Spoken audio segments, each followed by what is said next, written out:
ಕೇಂದ್ರ ಸರ್ಕಾರದ ಜನಪರ ಯೋಜನೆಗಳನ್ನು ಒಪ್ಪಿಕೊಂಡು ರಾಜ್ಯ ಸರ್ಕಾರ ಮುಂದೆ ಹೋಗುವುದು ಅಗತ್ಯವಾಗಿದೆ ಎಂದು ಸಂಸದ ಬಿವೈ ರಾಘವೇಂದ್ರ ಶಿವಮೊಗ್ಗದಲ್ಲಿಂದು ಹೇಳಿದ್ದಾರೆ. ಕೇಂದ್ರ ಸರ್ಕಾರ ಜನಪರ ಕಾಳಜಿಯನ್ನು ಇಟ್ಟುಕೊಂಡು ವಿಬಿಜಿರಾಮ್ಜಿ ಅನ್ನು ಜಾರಿ ಮಾಡಿದೆ. ಈ ಹಿನ್ನೆಲೆಯಲ್ಲಿ ಅದನ್ನು ರಾಜ್ಯ ಸರ್ಕಾರ ಒಪ್ಪಿಕೊಳ್ಳಬೇಕಾಗಿದೆ. ಅದನ್ನು ಬಿಟ್ಟು ಒರಟುತನದಲ್ಲಿ ವರ್ತಿಸುವುದು ಸರಿಯಲ್ಲ ಎಂದು ತಿಳಿಸಿದ್ದಾರೆ.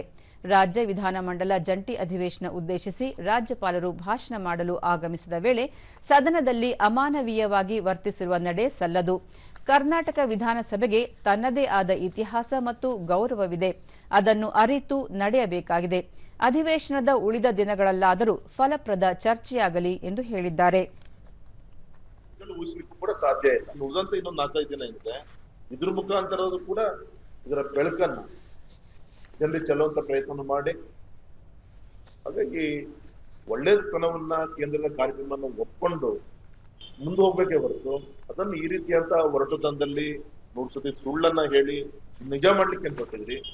ಜನ ನಿಮ್ಗೆ ಆದಷ್ಟು ಬೇಗ ನಿಮ್ಮ ಹಿಂದಿನ ಸ್ಥಾನಕ್ಕೆ ಕಳಿಸುವಂತ ಒಂದು ಪ್ರಯತ್ನ ಅಲ್ಲಿ ದಿನಗಳು ದೂರ ಇಲ್ಲ ಅಂತ ನಾನು ಹೇಳಲಿಕ್ಕೆ ಇಷ್ಟಪಡ್ತೀನಿ.